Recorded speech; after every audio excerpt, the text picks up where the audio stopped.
Welcome guys.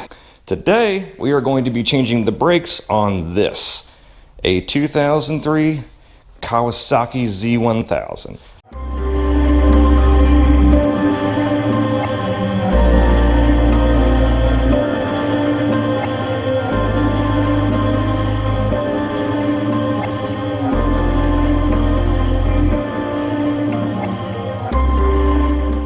Before we begin, there is one more very important thing that we have to do. It is called the ritual of the first sip.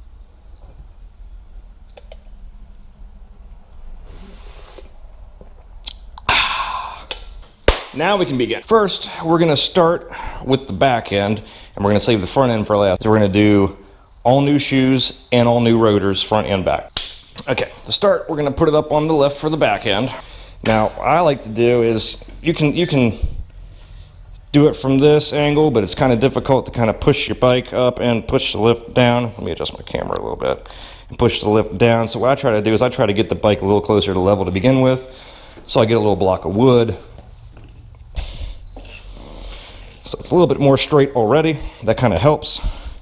And I get my lift lined up here.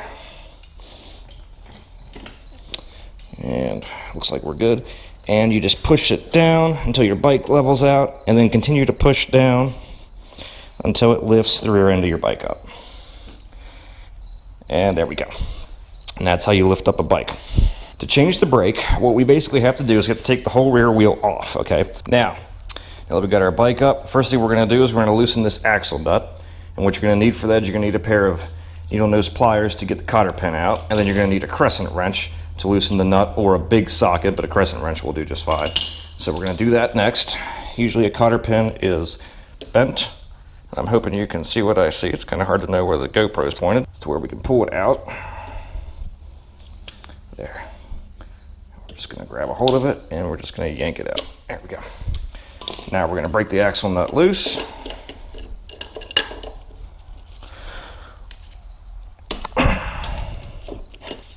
Okay. Now, the next thing we're going to do is we're going to actually loosen these adjustment screws on the swing arm, which adjusts your wheel forward and backward for chain slack to get the slack out of the chain as it wears and as it stretches a little bit. So what you're going to actually do is you're going to get, in my case it's 12 millimeter, you're going to get your wrenches and you're going to break this free, and it's just a screw with a nut on it. The screw is screwing in that way. So you're going to want to get your wrenches on there, break it loose. Break this nut loose, push the nut in that way, and you're going to want to draw the screw in that way as far as you can. And the same thing on the other side.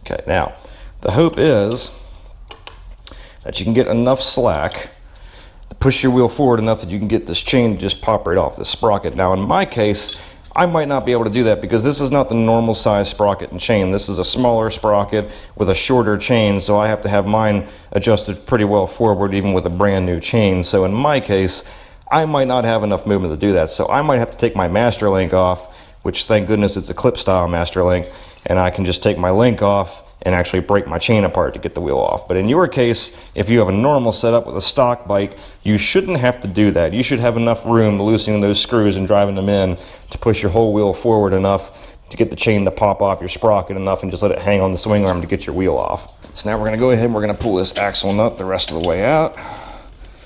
Leave it on just a little bit with threads on it. We're gonna take our rubber mallet and we're just gonna give it a good tap. There we go, just to get it started. And go ahead and pull the nut the rest of the way off.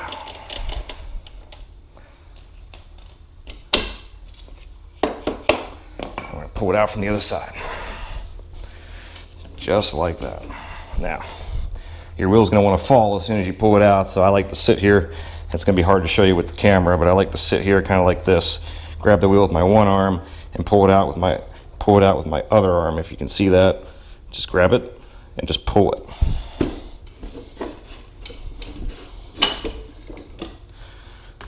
You're going to grab the brake caliper, just kind of set it up like that until you get the wheel out. There we go.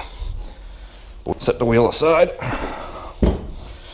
Now, the brake caliper. Now, with this, all this does is it just rides along that swing arm right there. It just moves forward and backward, and that's so that as the wheel moves up and down, as you adjust it for your chain slack, the caliper can move with it. So that it just rides along that. So what we're going to do now is we're going to take these bolts out and we're going to set it aside.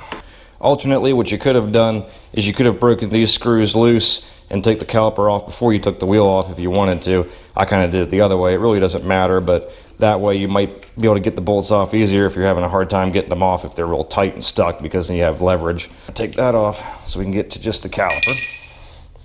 So what we're going to want to do is we're going to want to actually push the piston back down into start position so we can get these shoes off, which these shoes actually look like they have some good life on them, but I'm just going to do all the brakes on the bike. That way it has all brand new brakes and all brand new rotors, because I'm actually getting ready to sell it. So even though these pads don't look bad, I already bought everything, so I'm just going to change them anyway. The front ones, though, I know do need change because they're pretty bad.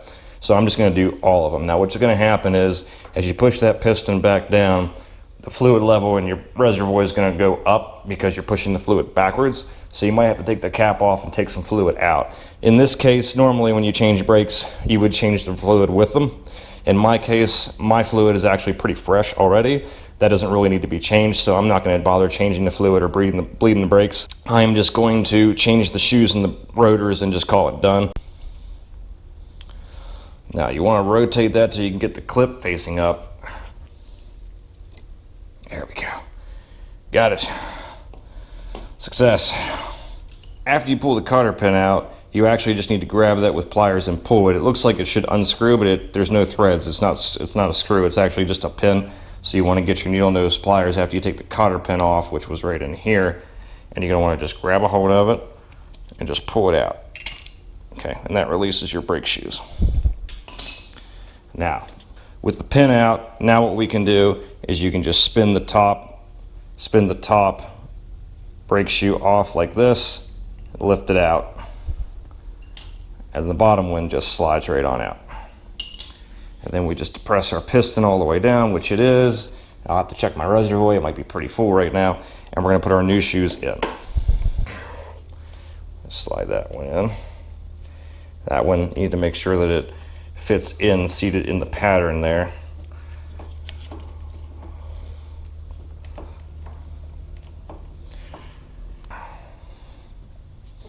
And the top one, again, you want to put it on that shaft right there and then spin it until it goes in as well. And now the tricky part, that was the easy part. The tricky part is getting this pin back in. And it actually went in pretty easy. Now you got to spin it until you can see the hole facing up where you need to put that cotter pin back in. Do not lose this. This is going to be probably the hardest part of the entire operation. You're going to want to kind of get it on your pliers and try to get it started into the hole, and then take it the rest of the way. There we go. All right, and those shoes are replaced. Now we can put the wheel back on. That's going to be just a matter of reversing everything that you just saw.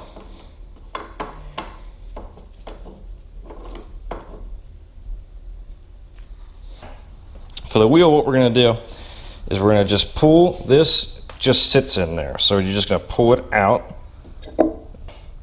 Make sure you don't lose the spacer that's inside there. And we're just going to sit this aside. And then we're going to take our wheel, and those rubber pieces might fall out, so you can take those out too if you want. They're just kind of cushions or pads. You can take those out because they'll probably fall out anyway. And we're going to pull the wheel over here, and you can sit the wheel down, but I don't want to bang up this part of the wheel right here. So what I'm going to do is I'm going to put it on pieces of wood to kind of lift it up from the ground.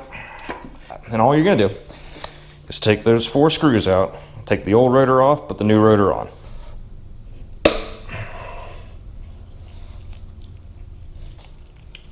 Now you're going to notice as you're doing this These screws are really hard to come off, and that's because obviously they put Loctite on them, putting them in, because these are screws that you really don't want to come off while you're riding.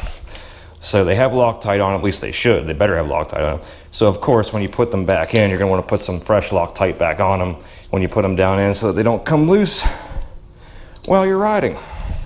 It should just lift right off.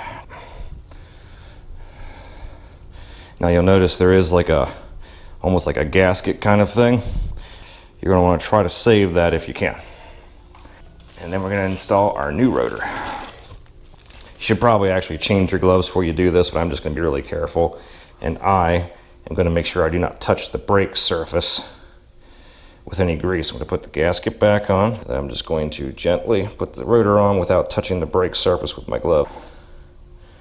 And then we're going to put some Loctite back on the screws and draw the screws back down in. Try not to get any Loctite on your brake rotor, obviously. Unfortunately, I don't have any red Loctite here. I thought I did, but I didn't, so I'm just going to use the blue. It should still do the job. Now we've got our rotor back on, we're going to reinstall the rear wheel. Now we're going to put these rubber boots back in. They just push in with the little pins facing out.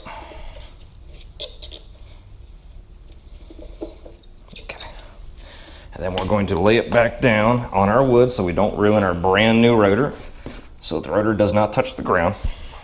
And we're going to reinstall our sprocket. Now again, you want to make sure there's actually a spacer in there. See if I can get it out to show you. It goes inside the inner bearing. Make sure that doesn't fall out. Make sure you don't lose that. You might have to jiggle it around a little bit. There we go. It's like that. You could also, if you need to, you could also tap it gently with a rubber mallet, not a ball peen hammer, with a rubber mallet. Tap it down. There. Now, for the hardest part of this whole operation, putting the wheel back on. And now you're going to want to get the wheel in position like this. This spacer has to go on here.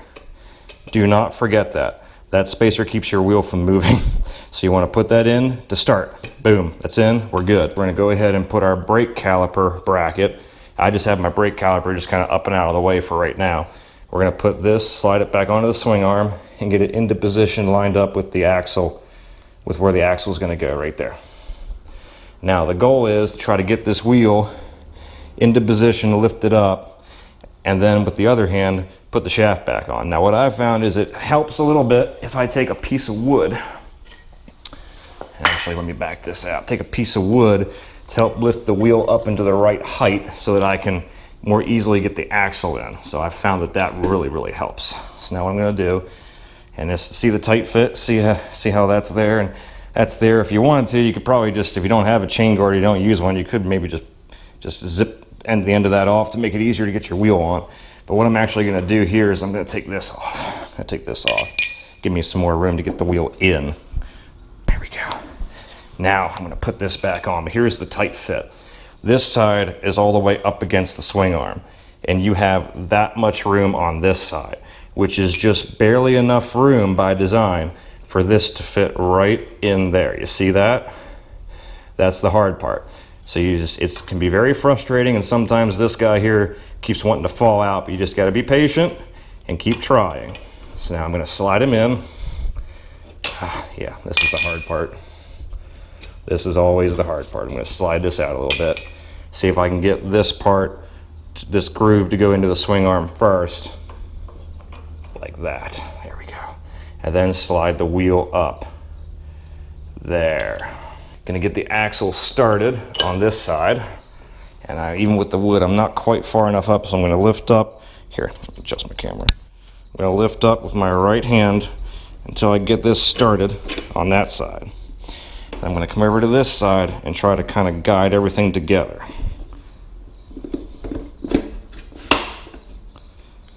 And I got it. Did not make it through the brake caliper bracket. There. Now I still need to get it. I didn't quite make it into the swing arm, so I'm gonna have to lift the wheel up and push it on through the swing arm. There we go. Got it. That's actually the smoothest that's ever come together for me. I'm glad that was on camera. First off, you want to make sure you got the little swing arm pieces on correctly. There should be a line on them that matches up to the lines on the swing arm. They're supposed to be vertical. If you have it turned this way, it's on wrong. And what we're going to do is the axle, you'll notice that there's flat sides. You want to turn those flat sides to go in all the way with the bracket itself. Just like that. See that? That's in all the way. Again, you're going to make sure your block is right. The line is vertical, so it's on correctly. And we're going to put our washer on. And then we're going to start our axle nut, but we're not done yet. We're just going to get it threaded on. Now we're going to reinstall the caliper. And this is another tricky part. In this case, I have just barely enough room to slide it down in without scratching my exhaust.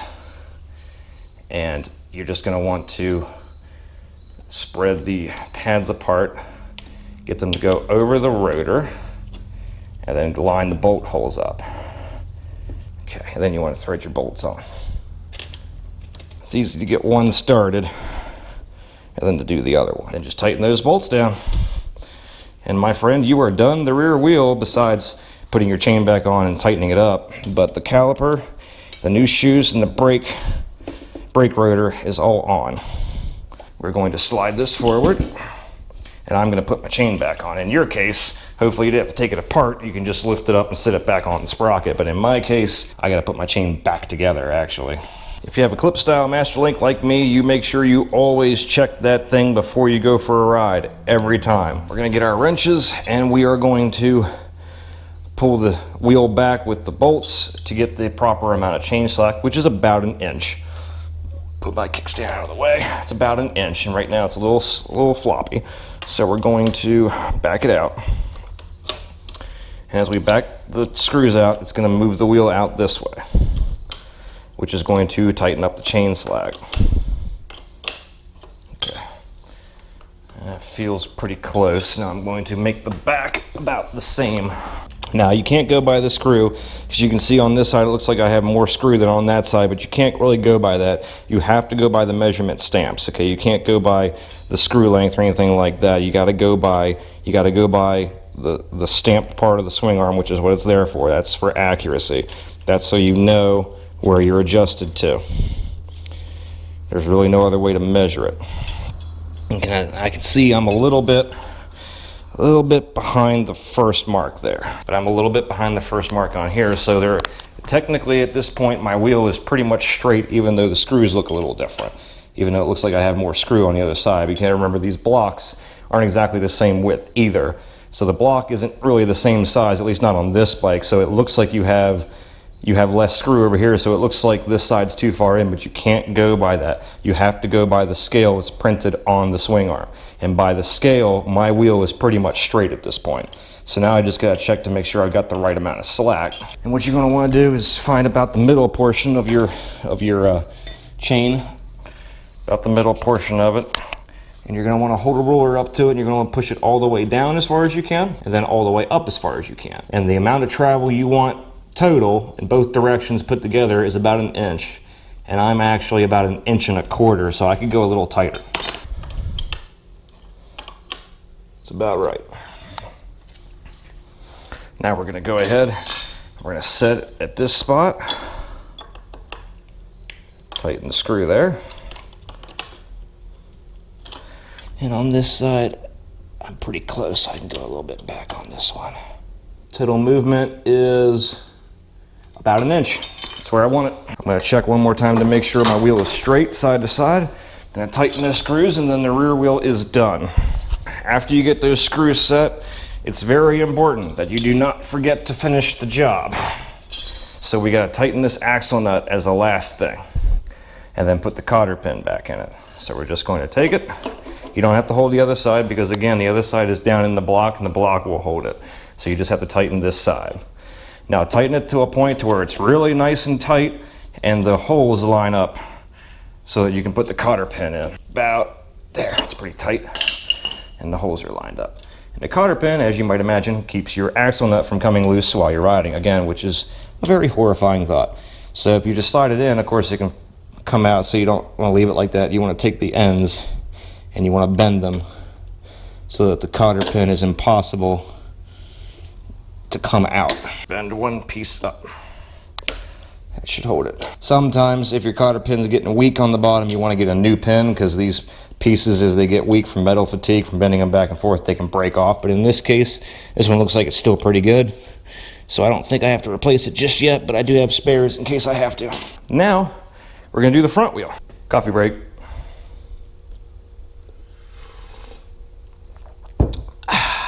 If you'll notice, on this bike, see how the left and the right, the forks, see how the left one sticks down a little further than the one on the right?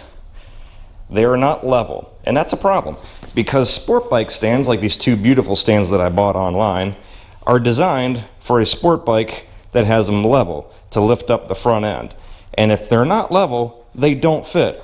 I did not know that when I bought these sport bike lifts, so I got these very amazing, very expensive lifts that are universal, that will fit every sport bike in the world except for mine. Thank you, Kawasaki. And that, ladies and gentlemen, is why I'm a Suzuki fan. Now, before we lift up the front of the bike, we first got to loosen this nut. We got to loosen this screw right here, and then we got to break this loose. And then we're going to lift the front of the bike up, and I'm going to have to do it a very unconventional way because Kawasaki, so I'm going to have to lift the front end of the bike up, putting all the weight on the headers and the pipes, and which is not the preferred method. Whatever, I gotta do what I gotta do. But first, what we're gonna do is we're gonna loosen this nut on this side first. That's loose. You're gonna want to buy one of these. Okay, you can get these on Amazon. I can't remember how much they are. I don't think they were that ridiculously expensive. This is basically just a way for you to be able to slide it in there and then get to it with a crescent wrench. If you can find some other way of getting it loose with what you got in the garage, that's great. But there for a while, I was using the handle of a screwdriver that fit in there, and then it cracked. So I realized I had to stop being a tightwad and just get online and get the tool that I needed. All right, so we need a breaker bar.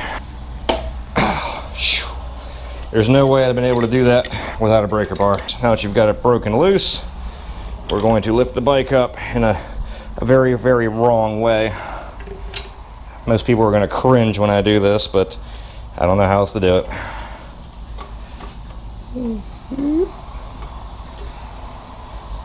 Yeah. Gently, gently. Little reference for you there. Now, probably going to stop right there, actually. And what we're going to do now is we're going to loosen these bolts and take the calipers off. These usually aren't that tight.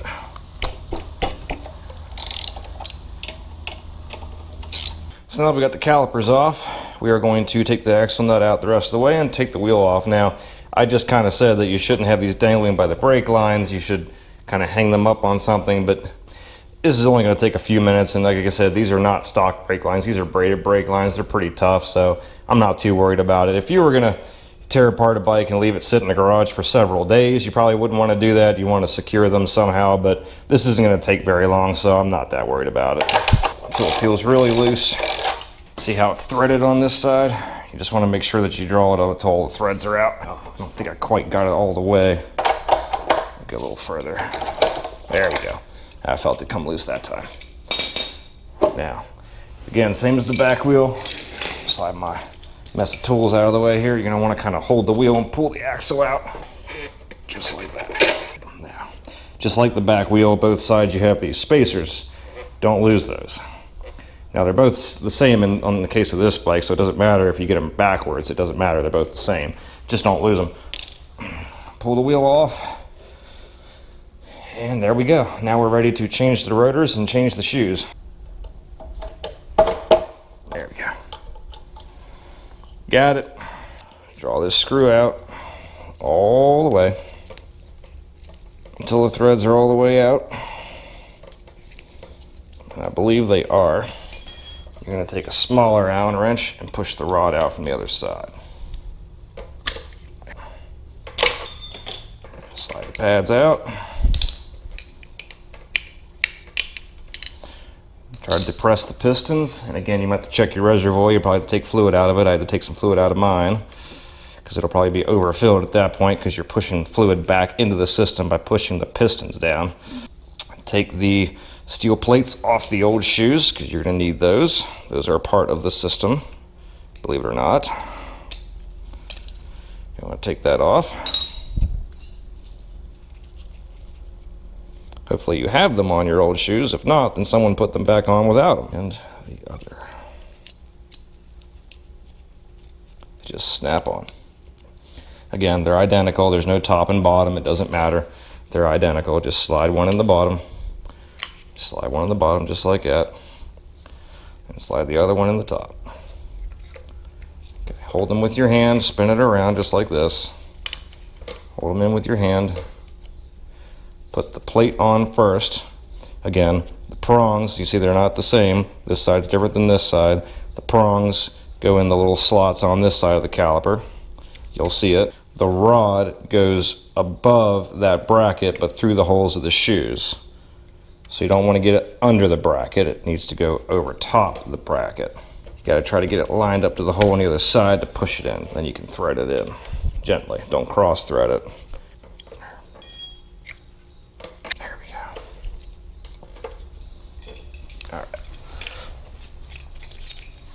And we're done with the calipers.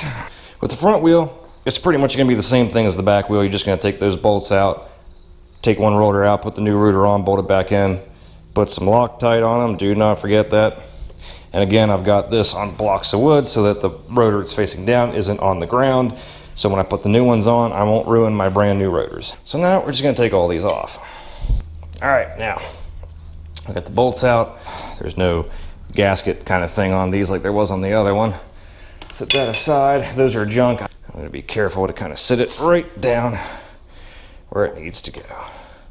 And of course, look to make sure that it appears like it's the right rotor, which it does. So now we're just going to reinstall the bolts.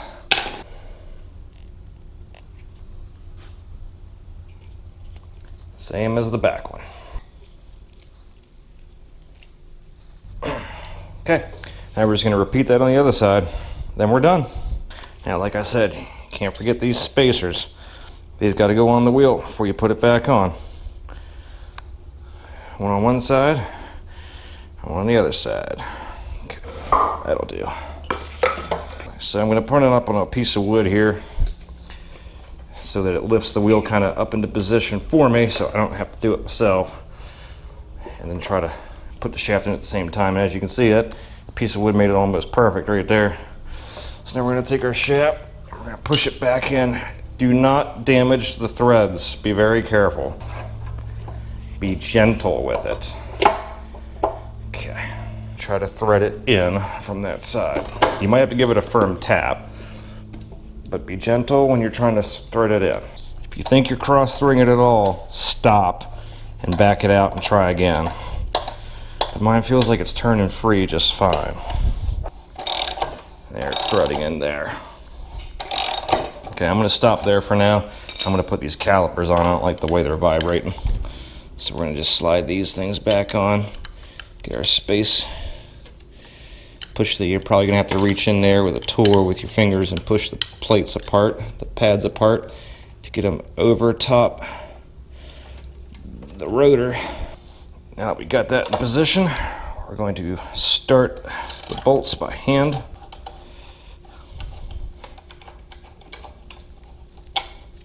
Go ahead and do the same thing on the other side. Once you get started on one side, you're good. It'll just slide right on. Now you can go ahead and tighten these, and then we'll do the axle, and then we're done. Now what we're gonna do is we're gonna lower the bike back down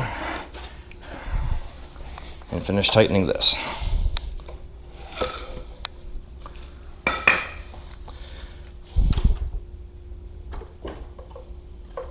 Notice I still have it on the rear stand so that it doesn't fall left or right. Now we're going to finish tightening the axle.